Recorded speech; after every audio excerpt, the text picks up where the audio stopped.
I'm Audrey from Michigan. Let's talk about latch in the center seat.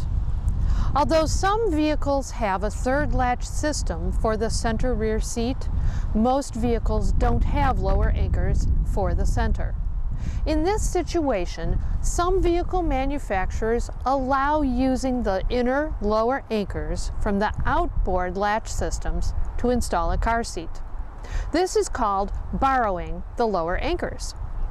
But even if it's physically possible to install a car seat this way, it may not be allowed in a specific vehicle. For this reason, the vehicle owner's manual must be checked, and it must say that borrowing the lower anchors is allowed.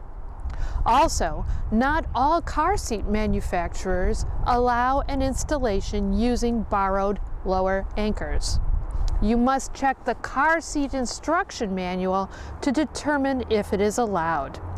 If either the vehicle owner's manual or the car seat instruction manual does not specifically allow borrowing lower anchors, the vehicle seat belt must be used to install the car seat in the center position. If it is a forward-facing car seat, the tether anchor should also be used in the center position. Now, caregivers may not be aware of the requirements for using borrowed lower anchors. So let's look at some examples to show you how to educate caregivers about using borrowed anchors in the center seating position.